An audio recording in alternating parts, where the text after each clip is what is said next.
Oh, whoops. Hold on. Okay. Now we're ready.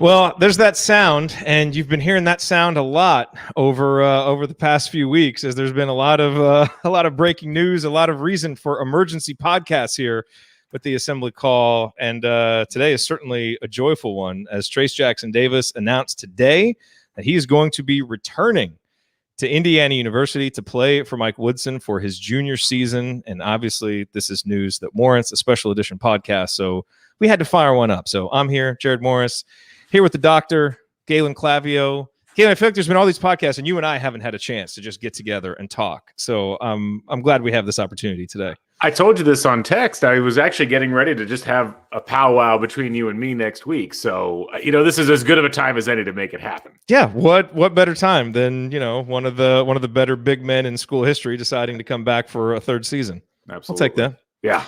So let's break that down, because that is obviously the big news. I think most of us went into last season thinking there was very little chance of Trayce coming back. Like, I think everybody kind of looked at his sophomore season as, okay, this is, the last year he's going to be here. He'll go on either to the NBA or to play professionally. And certainly, nothing really happened during the season to change that. I mean, he didn't really move up NBA draft boards. In fact, he probably fell a little bit just because he didn't really show any type of expansion in his game. But, once Archie's fired, you've got all this uncertainty around the program. It seemed more likely than not that he would go. And in fact, if you listen to Trayce's comments today at his press conference, it sounded like that was very much what they were assuming, even when they went in to talk to Mike Woodson. But, after spending, Trayce said he had a one-on-one conversation with him. Then he and his parents went in for 2 hours, and Mike Woodson convinced him that it's in his best interest to come back. And he didn't, to me, listening to that press conference, he didn't sound like a guy who was just kind of like, resigned to coming back, or, like, well, I guess I got to come back and do this. He sounded like a guy who was really committed to the idea and to the process of becoming a better player. And not only that, but leading this team to something greater, and a guy who's maybe thinking a little bit bigger about his legacy and what it's going to mean. What are his years at Indiana going to mean? So, which was very encouraging for all IU fans to hear. So I'm curious, what was your reaction to the news that Trayce is coming back, and to his comments about it? I echo a lot of your sentiments on that. I think it's important to keep this in mind. And I was trying to tell people this throughout the course of the season, whether it was on the podcast or just in regular conversation. Going to the NBA isn't the end-all be-all of being a professional basketball player. And being in college is not the end-all be-all of your development. It's not like you come out fully formed from college in most cases. I say in all cases, like, you're constantly growing even afterwards. And so even if Trayce Jackson-Davis wasn't going to get drafted, and it certainly didn't look like he was going to, given the mock drafts that we saw and some of the comments from people out there about his game, I still thought he was going to leave if Archie Miller was still the coach. And a lot of what I heard in the press conference today kind of confirmed that, because there was a subtext to a lot of what Trayce Jackson-Davis was talking about. And I'm not even going to talk about the darkness and light yet. We'll talk about that later. But yeah, the idea of wanting to be challenged and wanting to be told what he needs to do in order to be a pro prospect, like a guy that can actually get drafted in the NBA, and having somebody say, this is what I want you to work on, this is what I want you to do in games in order to get there. So to me, it's huge news on a variety of levels. I think it's going to be great for Trayce, because even though going to the NBDL, or what the D League or whatever they call it now, or going to Europe is certainly a path that you can go through to get to the NBA, it's, I think, a better overall track right now for a lot of players, particularly a player like Trayce Jackson-Davis, who's already good at a lot of things, to be able to work in the environment that he's already used to. And now he's got NBA coaching coming in the form of Mike Woodson and whoever his assistants are to help him get there. So I was pleasantly surprised. I kind of got a sense when we didn't hear Trayce leave immediately that he might be back, but it was so heartening to hear that it was the message from Mike Woodson specifically about what he needed to do to get to the NBA that made him want to stay. And I don't know if we've had that at IU in a while, quite frankly. Galen, I can't make sense of this, because I was told that Mike Woodson wouldn't be able to recruit. And I was told that Indiana had paid $10 million to just kind of piss away the 2021-22 season. So can you make sense of this for me, please? Well, I also, all I do is follow national college basketball writers, and they still have not mentioned that Trayce Jackson-Davis is going to stay at Indiana. So I'm assuming that he's actually leaving. That he's not coming back, because it hasn't been broken by any of the major people out there. So you got me. That was always so absurd. It really was. And, part of the reason why that entire narrative was absurd is kind of the subtext that you were mentioning from Trayce, where he kind of talked about how the mood has changed and it feels like there's light now and there had basically been no energy, which essentially lets you know that Trayce and the players felt exactly how we felt about the program coming down the stretch. It was kind of lifeless. It felt like a kind of a dead program walking there at the end of the season. And, I think that's why there was such excitement, renewed enthusiasm when Archie Miller was let go, because it was like, look, I don't care what the next direction is. We just need a new direction. And you were very clear about, you've got to decouple moving on from Archie Miller and who we get. Right. And so, we moved on, now, obviously Mike Woodson gets hired. We're all kind of wondering how that's going to go. Well, so far it's going pretty well, because a lot of the people that Coach Woodson is trying to get back, Kenya Hunter, Parker Stewart, Trayce Jackson-Davis, those guys are returning, and it's shaping up to make next season really interesting. Because, you can say, okay, so you're going to bring back the same roster that lost its last 6-7 games and wasn't very good. How's that going to be better? To which I would say, look at what Justin Smith did this year. Leaving Indiana, going to another program, he wasn't a demonstrably different player. He was mostly the same player in a system that was able to take advantage of his skills and bring out his enthusiasm for basketball, which makes a big difference. And you saw the difference in him. Now take a roster of those guys. We may find out that the weight of the system that they were playing under and just, the lack of imagination and the lack of freedom that they had under the previous staff was really kind of weighing everything down. And that's kind of what Trayce was alluding to. And so if you can bring a lot of those guys back and you get that kind of bounce, it starts to really give you a lot of optimism for what the team could be as quickly as next year. And I don't want to put the cart, I'm not going to be like Scott here and, start projecting that Indiana might go undefeated next year, which I'm sure he will do at some point this offseason. Probably tomorrow. Yes. Yeah, probably tomorrow. But you know what I mean? Like you hear Trayce talk like that and it's like, there may really be something to that, and we have talented players. These guys were highly ranked recruits. Yeah. Boy, let's put them in a different system that they believe in. Could really have something. I think it's a key point. And I really, I had a hard time believing that all of the people that Archie Miller's era brought in were bad basketball players. Like he had recruited guys that just couldn't play, because we saw many of them play in high school. We saw highlights of them. We saw shooting numbers that were very good. They came to IU and they suddenly couldn't shoot. They couldn't score. They had trouble defending. Everything was a slog night after night. I don't think that was the players. I mean, I think obviously I'm not pinning everything on Archie Miller. And I do want to be careful about, it's easy to kind of pile on too much after the fact. I mean, I'm sure that there was some blame to be shared going around. But yeah, the core of IU the last 4 years, from my vantage point, has been a team that hasn't really had a lot of fun doing anything on the floor, and a system that was ill-suited to bringing out the best of those players' talents. And frankly, I think that that's something that we all need to keep in mind, is that with the roster that is currently in Bloomington, with maybe a couple of additions, even if you lose a player or two, I think that there are players here that can win right away. And that was one of the things that Trayce Jackson-Davis mentioned that impressed him about Mike Woodson's message, was that he doesn't want to rebuild. He wants to win now. He wants and he seems to feel like he's got the pieces to be able to do that. Look, there's a lot of complicated aspects of basketball. And I think across the board, you can tell when a team is playing to its full potential. You can tell when a team is having fun, and then you can tell when teams really struggle. I point people to Texas over the last 5 years, where Shaka Smart's teams really struggled in those same areas. Like there's a lot of parallels, in my opinion, between Archie at Indiana and Shaka at Texas. Shaka got it going a little bit here this season, but it still felt like, well, this isn't as good as it should be, and it certainly looks a lot different from how it looked when he was coaching at VCU. Does it mean Shaka became a terrible coach?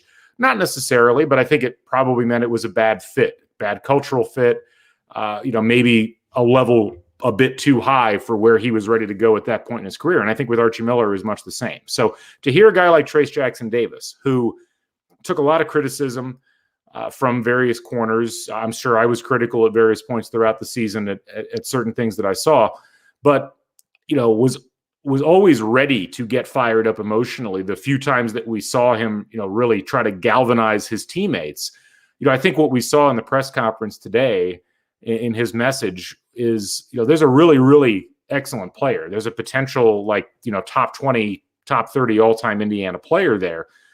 And we just haven't seen the potential get tapped. And I'm really looking forward to seeing what comes out of what's happened over the last week or so. Well, I agree. I was thinking after watching his press conference, his 2 seasons, statistically, and the burden that was placed on him was really so impressive. And yet, if you compare, like if he had just left after this season and you compare kind of the feelings that his 2 years generated compared to what Thomas Bryant's 2 years generated, or compared to what Cody Zeller's 2 years generated, it wouldn't have been a comparison. Right. Because those guys, kind of put up their numbers and produced on teams that were just so much different, that were so much more successful, in part because they were just more well put together and had better players around them. And that would have been the real shame of Trayce's 2 years if it had just been at 2 years. Now he comes back for this 3rd year, and he's got a chance, to obviously not just take the next step statistically, but as a leader, and to actually lead this team to something. And I think, there's something special about, a guy like him where he's got the option to go. If he wanted to go, he could go. Yeah. And him stepping back in with 2 feet and saying, I want to be here. Like there is now a different relationship between Trayce Jackson-Davis and Indiana fans when you do that, I feel. Now, obviously, you got to go and produce on the court and all of those things, but that's really something special to see. And I think it just shows the mindset of a guy that really took a mature, long-term view of this decision, which not a lot of guys do. I think it's going to serve him well. Whether next season goes perfectly or not, I think it's going to serve him well because it's going to allow him to leave something lasting here. Whereas if he had just left, it would have been like, boy, those 2 years were weird. I think it's something that took me a long time to figure out. I mean, I'm 41 years old. I've been watching IU basketball since I was 4, and it's easy to misconstrue what players think and feel about the places that they're at the college level. And you see players come and go, and we tend to project a lot of our emotions or a lot of our thoughts on individual players. And we think that we know how they felt or whether they cared or not about being at a place. And, Trayce Jackson-Davis, I think, is a guy who took some arrows from people feeling like he didn't care. And I think a lot of it is probably just him being really frustrated, not at being at Indiana, but being in the situation that he found himself in at Indiana. And, so I agree with you. Like the statements that you hear out of Trayce Jackson-Davis today and the time that he took to make a decision on this and being willing to listen to an incoming coach and accept that message and basically say, you know what, this is a place I want to be. This is, I don't want to leave unfinished business. I don't want to run out when things are bad. I want to bring this back to the top. It makes me wonder sometimes about a lot of the impressions people had, like of players during the Davis era, where the impression was, oh, these guys don't care about being at IU or this or that. And I don't think that was true, but we do have a tendency when things are bad to feel negatively towards the players that are part of the situation that is bad, rather than feeling bad about the situation and thinking, well, the players probably really do want to be here. It's just a matter of the circumstances aren't right. And I look at that with other players on this team. I mean, if Rob Finney comes back, I'm really fascinated to see, how does his performance change? And Trayce singled him out by name in his press conference. Exactly. And there's other players like that. I think Rob's probably the one that's gotten the most negative attention. But when you listen to the comments that Trayce had today about the atmosphere in general around the program and, the limited nature of his role, which I extrapolated to, well, gosh, there must have been a lot of limited roles for other people. And that's something we have heard as well from the previous couple of years, like with the Romeo Langford year and how all of that went. I don't know. I mean, so much of what we thought that we knew about IU basketball over the past 4 years, it's like the thread keeps getting unraveled bit by bit. And it's like, gosh, this was a really unfortunate situation for everybody involved. And, it's a shame because there's some squandered talent, there's some squandered years, and, there's a lot of frustration that's probably been misplaced in terms of how all of this has gone over the last 4 years and the way that fans and podcasters and writers have reacted to it. Yeah. So let me just play devil's advocate for a second, because it's the off season. Hope springs eternal. You see something like this, your mind runs wild with all the ways that it can go right. And I think it's perfectly fair to think about all the ways that it can go right, because there's a lot of reason to think that this will go right. Yeah. But how might this go wrong? I mean, like Trayce is talking about how, Coach Woodson basically told him, if you don't shoot, I'm going to take you out of the game. Well, let's be fair. I love Trayce as a player. The one thing that he hasn't shown is that he can make a shot consistently. Now, maybe that's because, like a lot of guys, they didn't seem comfortable shooting because they were always looking over their shoulder, were they supposed to shoot, kind of seemed, and he even said, we played so many sets, we didn't play free, so maybe that will open that up. But, you do also run the risk when a guy is quite clearly not only thinking about what he can do here to win games now, but also what he needs to do to showcase himself for the NBA. This is kind of going to be a first test right off the bat for Mike Woodson and right off the bat for this template that Scott Dolson has kind of laid out for how the IU basketball program will be, for how you balance winning games at Indiana and also, letting players develop and showcasing them for the next level. That can work and it cannot work. Do you have any concerns about that, especially with a guy like Trayce, who essentially needs to show things that he hasn't shown us that he can do yet? It's always uncomfortable for IU fans to think about players operating on an individual basis. I think it's so ingrained in the DNA of the IU basketball mind that this has to be a team game and people have to act in a team manner. And I think there are many players for whom that is a good, but probably a preferred option because they work in that. But every once in a while, you get a player that is capable of much more than that because they are a legitimate professional basketball prospect. I think Trayce Jackson-Davis is definitely that. He's got the bloodlines.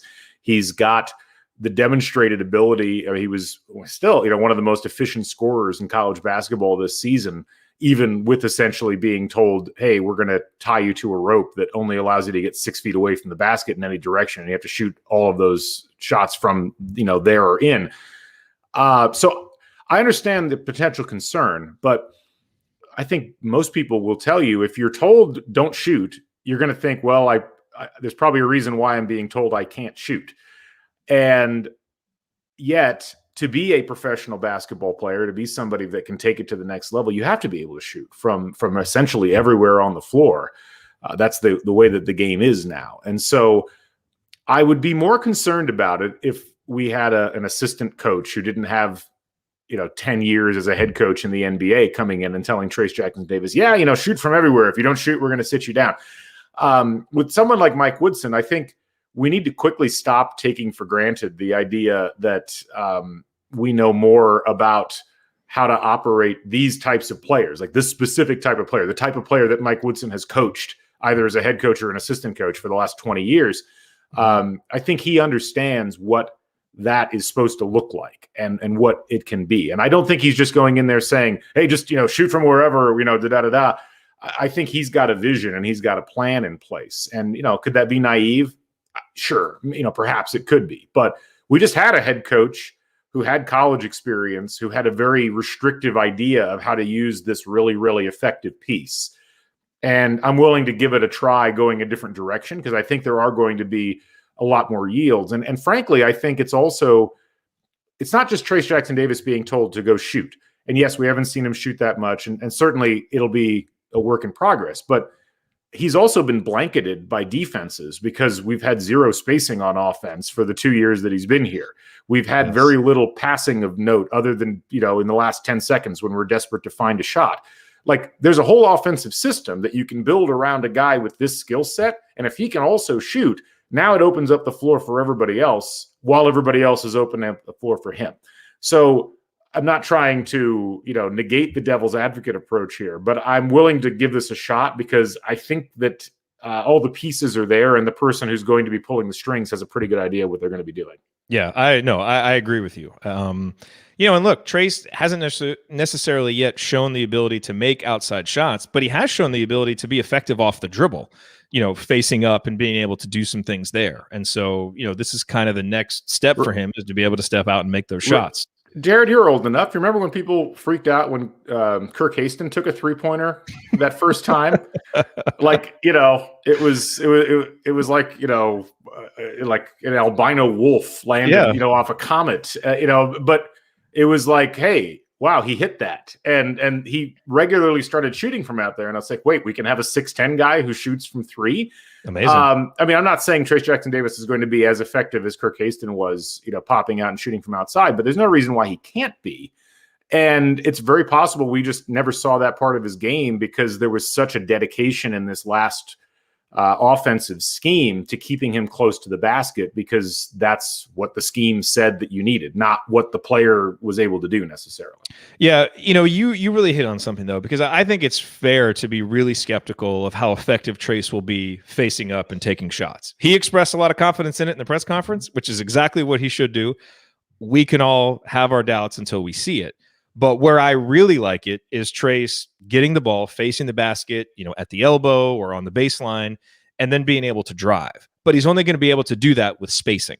Yeah. So the point that you made is so important about being able to space the floor with shooters. That's why a guy like Parker Stewart is so important. That's why Rob Finney playing with more freedom and more confidence is so important. Hopefully getting Armaan Franklin back will be important because he's shown himself to be a good shooter. And then that brings up an interesting question about what do you do at the 4 spot? We're waiting to hear what Race Thompson is going to do. And it's interesting now that, Trayce talking like he did, Mike Woodson kind of talking about this, kind of more open offensive system. Part of the issue for Indiana last year is that really, 2 of your 3 most consistent players were Trayce and Race, guys who really didn't show the ability to shoot it and did most of their work from inside. That is going to limit what you can do offensively. So as we look toward this brighter, faster, more open future, how do you see a guy like Race fitting into that if he were to come back? Or do you think that now it's better for Indiana, as good as a guy like Race is, it would be better for Indiana to play not necessarily Jerome Hunter, but a guy like Jerome Hunter with that, maybe like a Cole Swider from Villanova if you get him as a transfer? Is that really more the ideal that's going to work better for what Mike Woodson wants to do? I mean, I think you could go multiple directions here. It's interesting because the way that Race Thompson has evolved, he showed a desire occasionally to pop out and take the 3, and he wasn't afraid to take it. He didn't always hit them. I think he was only 20% for the season, but he took 15 shots throughout the course of the year. Look, I think what Race Thompson provides you is a guy who can come in and play in the spot that Trayce Jackson-Davis would be playing in when he needs a breather potentially. But you've also got the ability to have a guy who can go out and screen primarily. Like, not everybody on the floor has to score all the time. Right. There's a way to play players in different combinations, as that allows for a variety of different looks. And from my perspective, if you're rolling into the next season and you've got a post that consists of Trayce Jackson-Davis, Race Thompson, and Joey Brunk, like, that's a pretty good rotation of guys. And there's going to be certain games where Race is going to play big. There's going to be games, I think, where he's playing in a smaller slot. I don't see why, you couldn't take advantage of that. Now, you may look at the transfer portal and say, gosh, there might be better options. And it might be that Race Thompson looks at the transfer portal and says, I got a chance to go home and spend my final year. You've got Logan Duncombe, as Jay just mentioned in the chat, and that's another body, and we're not exactly sure how he's going to flesh out either. But I don't think that any of the players right now don't fit with what we've heard Mike Woodson wants to do quite yet. And we think we know what these players can do, but I'm still not convinced that we've seen the full array of possibilities with any of these players because of the systematic restrictions that seem to have existed the last few years on offense. Yeah, I agree with you. I think there were segments of last season. We talked about it on the postgame show where Race Thompson was the best player for Indiana. He did the most offensively and defensively. And so I think, if you can't find a way to fit him into what you're doing as an upperclassman in the Big Ten, your system is probably flawed more than it's him. And I agree. If you have three other guys out there that can shoot with him, and maybe he has more confidence to step out and do some things, or he's a guy who takes more of a screener's role. It's easy to kind of, look back at what happened over the last 4 years and just say, well, shoot, this guy didn't have a green light and these guys didn't feel comfortable shooting.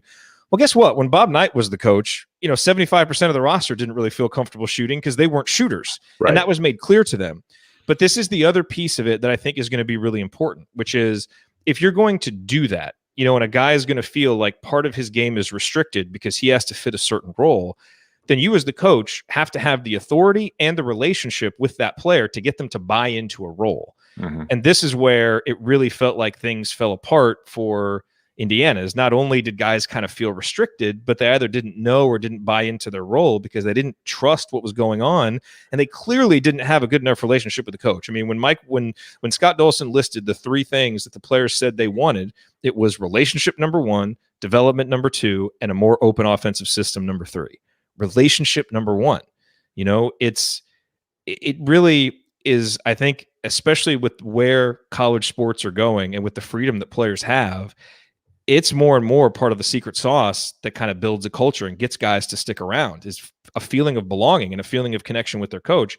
These guys didn't have that. Mike Woodson seems, and again, we have to see how it plays out, but he seems like more of a natural, not only in wanting to do that, but being able to do that. And so where some optimism comes from is, because I think as you start looking, if guys come back, if Armand comes back, he's going to come back after, saying no to some really good options, mm-hmm. Same with Race. And if you get, the Xavier Johnson kid and you get a Cole Swider or like whoever ends up coming, boy, you're starting to load up a roster with guys that are going to have expectations. And that in and of itself can be an issue. So that's where the coach's ability to build relationships, define roles, and get guys to buy into their roles is huge. And it's never felt to me over the last few years, really outside of Archie's first year, that he really had a team that really bought into their roles. And I'm really looking forward to seeing that. And I think, if Mike Woodson gets his wishes with all the guys that he wants to come in, clearly, that's going to be a challenge, a good challenge. You'd rather have more dudes than not enough dudes. Right. But when you get that, you have to be able to get guys to buy into their roles. And I feel like Archie just never really was able to do that. Well, it felt like what we saw from the limited amount of time that we got the Archie Miller era, when he had a top-level player like a Romeo Langford or a Trayce Jackson-Davis, his conceptualization was that is the focal point of the offense, and everybody else essentially operates in service of that person's game, and that person's game is also kind of restricted to this particular thing that they do the best, and that will be the most efficient use of their time and our offensive possessions, as if everything is centered around that. I don't think that works in today's system. And I also think it certainly doesn't work if you don't have the relationships with the players where you can explain to guys, well, look, you're not shooting regularly. We're not having you do this or this, but this is why. And here are the results to demonstrate that it works. I will always wonder with Archie Miller, it might have simply been a matter of you get younger coaches who come up to this level and they don't always have the touch that's needed to interact with players on the level that they need to, and sometimes, especially when you're starting out really young as a coach, I think there's some concern that if you're too close to the players or if if you're worried that they're not going to respect your authority. And who knows if that was actually the case or if it was something completely different. I'm totally speculating here, but Mike Woodson doesn't have to worry about that because Mike Woodson, he's coached in the NBA for 20 plus years. He has nothing to prove with this. He doesn't need to worry about, is a player going to respect me or not? If I, put my arm around them and talk them through a crisis that they're having or explain why they're doing what they're doing on the floor or not doing on the floor, as the case may be. That doesn't mean that it's going to be successful ultimately, but it does mean that at least that piece is going to be taken out of the equation. And he can always say, look, I've coached all of these top level players at various stages of their career in the NBA. I've dealt with them. They all had positive things to say about me. Like, that stuff really, it certainly resonates with me watching this from the outside and wondering whether it's going to work. And I think it'll resonate with players. It obviously resonated with Trayce Jackson-Davis. Like, he specifically called that particular thing out in the press conference today. And so I'm assuming you're going to see similar things out of the players that decide to stay. It's always a juggling act. You're going to have players transfer, every year. It's just how it works in college basketball today. You're not going to make everybody happy, but people will be a lot happier sticking around and playing roles if they clearly understand why they're doing what they're doing, and if the team's winning. Everybody ends up being frustrated and wanting to leave when the team isn't doing particularly well. So that's where it's going to be really interesting, and I'm curious to see how it plays out. One of the narratives that's, especially from kind of the national media, around this whole concept of getting an IU guy, which comes up obviously, every time the job is open, and also anytime the current coach has a bad game, it comes up, and it's kind of made out to seem like all IU fans just want Bob Knight 2.0. Like, we just want to go back to exactly how things were, right? And now you've got Mike Woodson in, who was coached by Bob Knight, kind of an old school coach. And I feel like that's kind of the assumption that, that some people think that's how it's going to be. What do you think this is going to look like? Like, what parts of this are going to look familiar to folks who have been watching Indiana basketball for 40, 50 years? And what's really going to look different? Obviously, the offensive system, it certainly seems like, would look different. But what else about the way that things look and feel do you think will feel similar and will feel different? Oh, man. Well, I want to come back to the first thing you said, but I'll answer your question first. I think what's going to look familiar is the care of the program and the way that players act within the program and the way that the program conducts itself. I think that what's been missing, that many people in the IU fan base loved about the Bob Knight era, is the sense of family and belonging that the fans had in being a part of something that felt much bigger than any one player. The only person that felt bigger than the program was Coach Knight, but he was also essentially the program. He was the common thread through which all of it ran. And I think you saw Mike Woodson mention this very directly in his opening press conference about having guys coming back and all the people that he thanked, and just the whole idea of having players back and be a part of things. You've seen it in all these ringing endorsements from former IU players that have talked about how many boxes Mike Woodson checks. I just don't feel like we've had that in the entire intervening 21 years since Knight was fired. Mike Davis, understandably, I think, was trying to chart his own path. There was a lot of bitterness and resentment from the people that had decided to split off and just be Bob Knight fans. Kelvin Sampson wasn't around long enough to really make a mark one way or the other. Tom Crean tried to lean into it a little bit, and then I think got resentful of the whole situation. And I don't know that Archie Miller ever really tried that much. So Mike Woodson coming back, I think there's a great opportunity there, and I think you're going to see it, for IU fans to start to feel that familial sense. So there's going to have to be wins involved. Like, I don't think that people would have been that excited about the IU family if there hadn't been 3 national championships underpinning it. But that reverence for the past, in terms of, hey, we have a heritage, we have a history. Like, the IU basketball has been a blue blood program. It has been a dominant program in the past, but it's also been a program that represented something important to the people of Indiana and the culture of the alumni base of Indiana University. I think those things will be very similar from what we saw under Knight. Playing style? No. I mean, perhaps one of the laziest national media narratives I saw was this, are you trying to bring back the past with Mike Woodson? What the hell are you talking about? Mike Woodson walked out of the building in 1980. He didn't coach under Bob Knight. He didn't coach in college. I mean, the guy's been in the NBA for essentially 40 years. And what is that bringing back? Like, what it's just the laziest of narratives on the part of people who should know better, but frankly, on the part of people that seem to have some agendas in terms of how they're trying to portray this situation and the people involved. And that's what irritated me the most, I think, about that particular line, is that there's nothing about what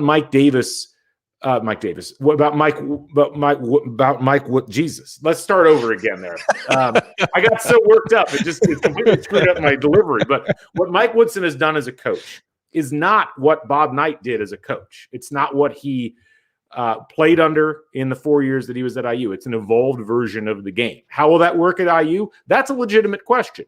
And the question is, okay, are they just bringing back a name? But how many people were really clamoring for Mike Woodson as the connection to the past from IU basketball? It didn't exist. And I give Scott Dolson a lot of credit for not sticking within that narrow lane that most people thought that you would stick in if you were going to hire a former IU person. It wasn't Steve Alford. It wasn't, Dane Fife. It wasn't, somebody along those lines. It was somebody that has all of this other experience, all of this different perspective on basketball that they are now bringing to Assembly Hall. To me, that should be saluted, not derided. Agreed. You mentioned Scott Dolson. As I've reflected on the coaching search and kind of talked with people, I think the common assumption was, okay, they went full force after Brad Stevens, and then they tried to figure out if they could get 5 or 10 of their other, best college coaching options, and then they settled on Mike Woodson.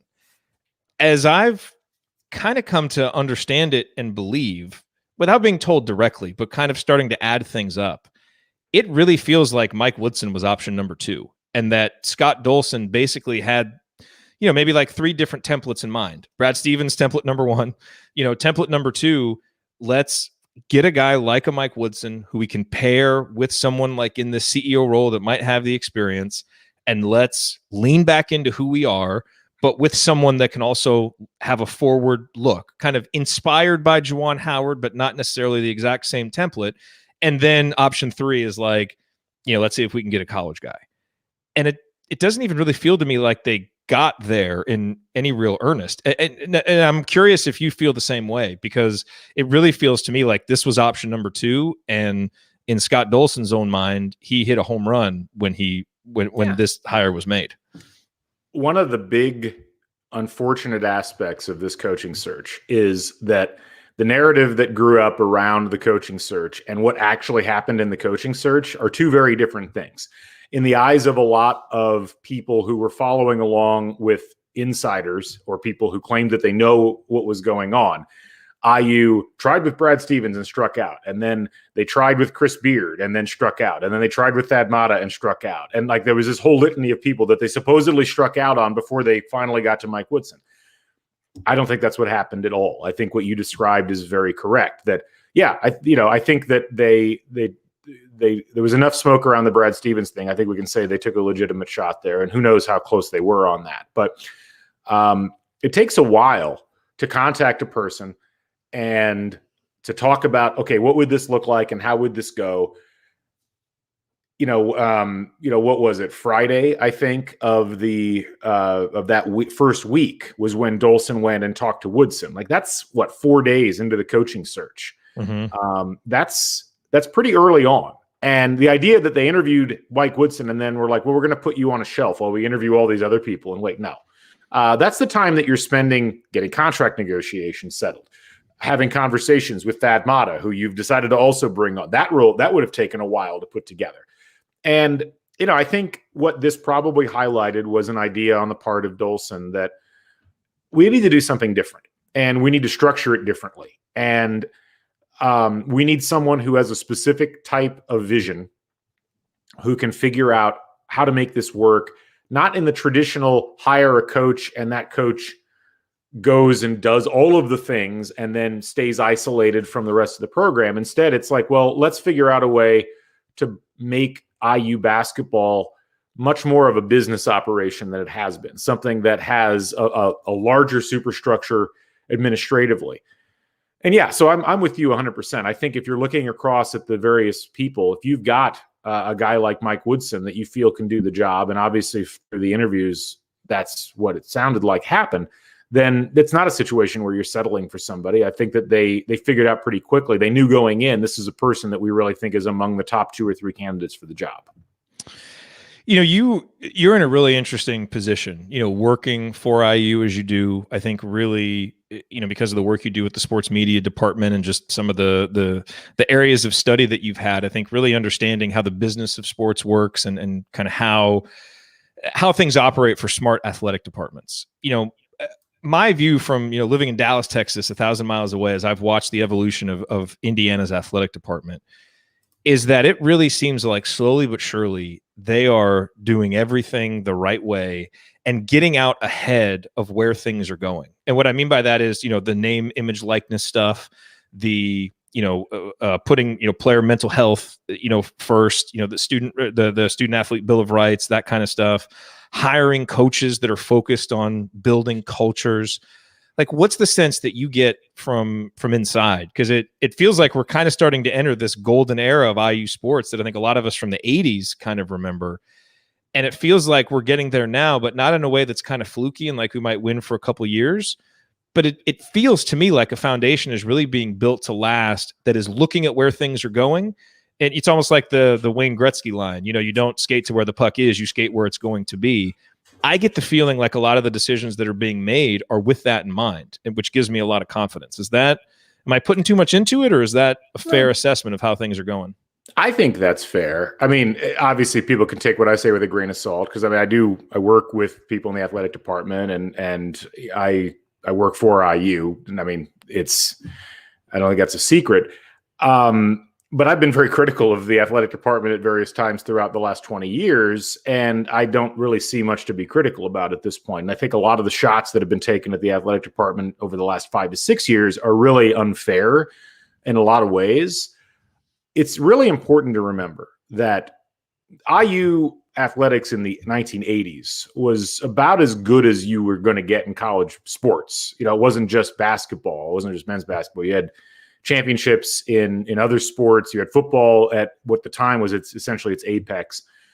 And then essentially about a 16 year period of atrophy and active retreat happened pretty much across the board. I mean, the only sport that was kind of unscathed by that was men's soccer and maybe swimming and diving. But I mean, beyond that, it was a pretty desperate time. And there's individuals, some of them that were in athletics and some of them that were in the president's office, who you can specifically point the finger at and say, this is the reason why things went as badly as they did. But, since about 2008 or so, 2007, 2008, the level of infrastructure that was built, not just in terms of buildings, but in terms of departmental structure, in terms of people being assigned to jobs that made sense, that were not just forward thinking from a sports perspective, but from a business perspective, from a marketing perspective, we've really started to see the rewards of those things being reaped finally. People look at IU in 2012 and say, well, why aren't we Kentucky? Why aren't we North Carolina? And it's like, because those programs, those athletic departments were doing the right things the previous 15 years. And that was probably the most crucial period of time in athletics history, where college sports turned into a business. It wasn't just a thing that you did as a university. It was like, you have to dedicate yourself to making this good year after year. And I think IU's done a tremendous job of digging themselves out of the hole that was dug during that period, and also putting all these things on top of it, so that now you've got, top level coaches in several sports. You've got top facilities in most sports. It's a really cool time to be an IU fan. And I think it's probably just going to get better as we move forward. It's clear that we haven't talked enough recently, because I have like 8,000 different topics here that I want to talk to you about. So we're bouncing around a little bit. We can get a little longer. That's fine. Yeah. Well, I want to pull it back to the team, and I want to pull it back to looking at next year. I texted someone last night, half joking, but half not, with the question, why can't we compete for a Big Ten title next year? And I know it sounds crazy, but part of the thought was, hey, and this was before I knew Trayce was coming back, but it's kind of like projecting, okay, we're going to get some of these players back. Right. But it was also looking at what's coming back in the Big Ten. The Big Ten is losing a lot. Illinois is not going to be as good. Wisconsin's not going to be as good. Iowa's losing a lot. So there's a lot of teams that were kind of up top that are going to fall back down. And now if Indiana is able to bring back some of these experienced players and we get this, this kind of bump that we're all hoping under the new staff, it feels like there's an opportunity in the Big Ten to make a big jump if Indiana's ready to do it. And again, they have to actually be ready. And I'm almost sure that they can't actually compete for a Big Ten title, but I'm not sure it's crazy to think that if you get some of these guys back, that they could be a top 4 or 5 team in the Big Ten as soon as next year. Meaning we've gotten so conditioned to feeling like the first year is like this throwaway year that's just going to be a slog and there's really no chance to compete. And I'm looking at the Big Ten landscape and kind of seeing the feeling of how things are, which we haven't felt in the first season under a new coach in a while. It's like, I think there's some potential for next year for this to be a pretty darn good season. It's possible. I think so much of the problem that IU is going to have to overcome is learning how to win again. Yeah. Because it feels like, I mean, look, you can have a better system in place. You can have players with a year more of experience. You can have more confidence. All of those things help a lot. Until you learn how to win games and learn psychologically what you need to do in order to win games, I don't know that we could count on them competing for a Big Ten title. Certainly top 4. I don't see why that would be out of play. I think all the years in the Archie Miller era, like that's what we kept waiting on. It's like all these unrealistic expectations from IU fans. It's like, oh yeah, finish over 500 in the conference, and maybe get a double bye in the conference tournament. Like perish the thought. I think those things are certainly within reach.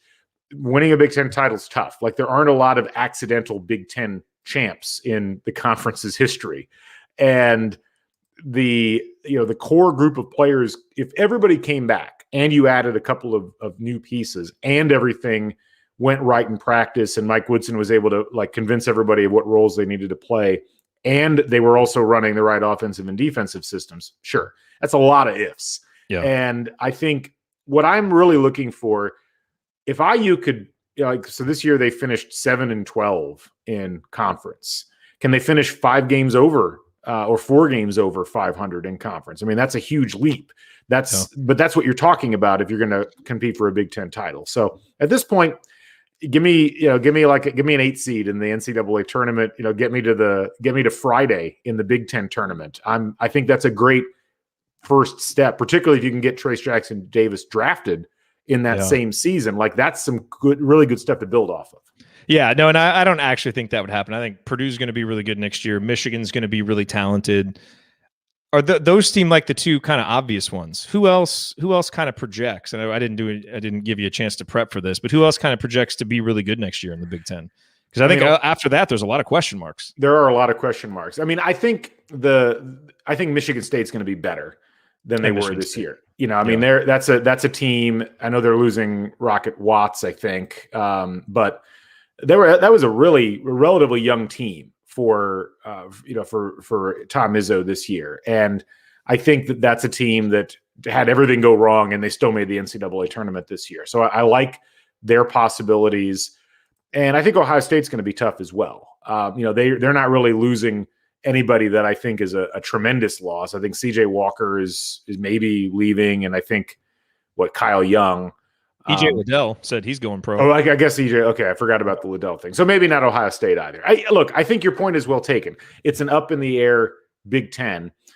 We're going to have to wait to see what happens with the transfers because we got guys switching teams in conference and stuff like that. I mean, it's a crazy scene right now. So at that point, that's where you have to look at, okay, what coaches have demonstrated that they can take a variety of parts and in most years do what they need to do. And I think, you look at Izzo, you look at Painter, you look at Holtman. Right now, I think those guys, better than anybody else, probably have the shot of doing it. And unless Matt Painter's coaching at North Carolina, that'd be tremendous. Would love it. Just make it. Maybe he'll coach at Loyola. They're making competitive offers. He needs another raise, so he has to go. Fake interest in another job somewhere, right? Oh man. You talk about the transfers and how crazy it is. And it is. And boy, it's going to be interesting to see how this is going to go moving forward. 5 years from now, do you think the transfer rule will still be as it is? Or do you think that there's going to be some unintended consequences that happen that force a change? They're going to change it. I mean, the only reason they didn't change it this year is because, I don't know if there's a way for the NCAA to get more bad press than it already has gotten, but that would be the way to do it, is in the middle of a pandemic, say, well, sorry, you can't transfer. We're going to make you stay where you're at. But it's a huge concern among coaches, among athletic directors. And, it's also going to be something, I think, if you do end up with a name, image, likeness agreement or something that deals with cost of attendance, I think at that point, colleges and universities will just be like, look, we got to stop this. Like there's this is not a way to sustain things in college sports. And so that's, it's interesting because it's not happening to that degree in football. It happens somewhat. You do get some transfers, but basketball is off on its own little orbit right now. So I wouldn't be shocked to see, as soon as things get relatively back to normal, maybe we get through a full normal season of college basketball, you'll see some major changes on that front. I think you almost have to at this point if you're college sports. Last question for you, and folks who are here live, if you have a question for Galen, pop it into the. Someone asked me. Someone asked me if I had any Lawrence Funderburk videos to post from when he was. You realize how few Lawrence Funderburk games there were? What was it like? Were there 6? Yeah, maybe 7. Yeah. I don't think I might have one, but I don't even know where the tape is right now. So anyway, I apologize. If anybody's got any on DVD they'd like to send me, I'd be happy to post it. The last topic I want to hit with you is Thad Matta. It was interesting the day that Mike Woodson was hired. It was like, okay, we hired Mike Woodson, but oh my God, the Thad Matta thing is great. And now, like in the week since, Mike Woodson is, introduces the coach. I thought did a really impressive job at the press conference laying out the vision, and people were like, huh, okay. Now he's getting Kenya Hunter back. He's getting Parker Stewart back. There's been some social media pictures. He's getting Trayce Jackson-Davis back. Now all the focus is on Mike Woodson again. Mm-hmm. And then, today I was thinking to myself, I was like, oh man, we got Thad Matta too, like now he's not going to be a guy who's really out front, but how important is that? What do you kind of understand of what his role is going to be, and how important do you think he is? I mean, this is like one of the 2 most successful Big Ten coaches of the last 20 years. And I mean, he's going to have a big impact. We just don't quite know exactly what it's going to be yet.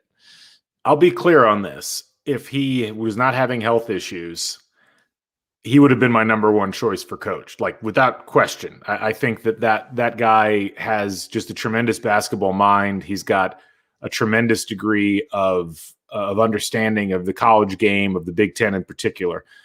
I think it's really interesting because no one really knows exactly what the role is going to look like. But if I had to guess, I would say there's a few things that are important with what Thad Matta is going to bring to the table. One of them is all of the things that you need from a logistical perspective in terms of figuring out who goes on the basketball floor, what players you're pursuing from a recruiting perspective, what film you're watching in terms of upcoming opponents. Like those are things that certainly you're having assistant coaches do, but you've got someone in place who understands all that stuff, who really desperately wants to be part of a basketball program again, but physically can't do all of the legwork, quite literally. Now there's a role for him. And this is a really fascinating role because it doesn't really exist in college sports, at least not in college basketball like this. I mean, maybe there's some other place. I know somebody threw up Arizona State as a possibility. It's not quite the same there. Like it's almost like a pro style setup where you've got someone in the back room who's doing all of this additional work. And then you've got the head coach who's out there essentially being the front man for things and also making all the in-game decisions. So I think it's still yet to be seen exactly what that will entail. But I don't think he's just going to be sitting around and, calling people and talking about how great IU basketball is. I think there's going to be a lot more involved than that. Like his salary, I think he's getting paid like $450,000 a year. Yeah. And that goes up like $25,000 a year every year that he stays. That tells me it's a pretty important role. And that tells me that what they're doing is not making Mike Woodson's job easier per se, but adding another brain to the mix, adding another set of eyes, and not just helping with the transition of Mike Woodson to the college game, but also helping IU in the transition to being a serious basketball program again. And, you had a guy like Bob Knight, who I think in the 80s and 90s had the capacity to do all of that himself. And there are certainly some coaches who are capable of doing all of that themselves right now. Tom Izzo, Roy Williams, he just retired, Mike Krzyzewski. There aren't a whole lot of other people that are really capable of doing that year in and year out. And so if we look at IU basketball and we look at, okay, in this era, in the 2020s and beyond, we're going to take IU basketball from the kind of, super advanced mom and pop operation that it's been and turn it into something that can compete with the Kentuckys and the Kansases and the North Carolinas on the recruiting trail, on the scouting front, on the player development front. This is probably the best way to do it. And I'm fired up about Matta being a part of it. I'm also fired up about Mike Woodson getting more of the attention, because I did feel bad that first couple of days. Everybody was talking about the Matta thing, and everybody's like, I don't know about the Woodson thing. Obviously, it wasn't Thad Matta that sat down with Trayce Jackson-Davis and his parents and talked with them for 2 hours about his game. It was Mike Woodson. So I think both of them bring a lot to the table, and I understand the tendency that fans and media have of concentrating on one storyline at the exclusion of all others. But I think in this case, you've got two really cool storylines happening simultaneously. Hey, we had a request. We did a happy hour in our community, and some people requested that we do some live game rewatches. Remember, like we did when the pandemic started, of all the like classic in-state tournament games. Some folks requested we do some live game rewatches of classic Mike Woodson games to kind of bring folks up to speed. Do you have any Mike Woodson games on your treasure trove of a YouTube channel? I think I've got at least a couple from his senior year, and there's obviously the NIT championship against Purdue. That video is in pretty bad shape, but let me dig through, see what we can do. I think we might be able to do something along these lines. Absolutely. Yeah, that would be fun. Yeah, that would be fun. Well, Galen, this was awesome. The time went by really fast. It did. Good to catch up and talk about some fun IU basketball topics. Always a pleasure, Jared. I appreciate you having me on, and I appreciate everybody in the chat for sticking around and watching things. And we'll do it again soon. I think there's going to be a lot to talk about, both in the next couple of weeks and certainly in the 7 or 8 months that we have to wait until the basketball season fires up again.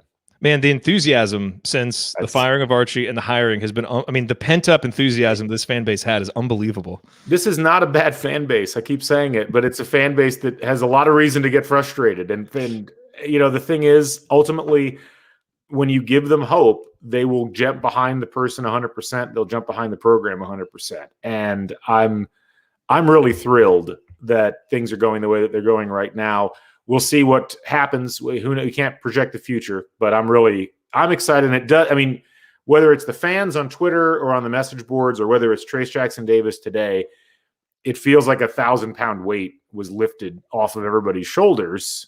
With just the firing and just this changeover, and it feels like a new dawn. And I think I really have come around to feeling like we've got the right guy in place. One last story, I was meeting with a prospective student this morning, and he and his mom come into Franklin Hall, and they're like, we're staying at the Graduate Hotel down the street, and we're coming out and getting ready to walk down here for our tour, and we see Coach Woodson, and so they kind of waved and said hi, and he calls them over, and he asks for the kid's name, and wants to get his full name, and asks him what he's planning on studying, and takes a picture with him and all that. And that's really cool. That kind of thing.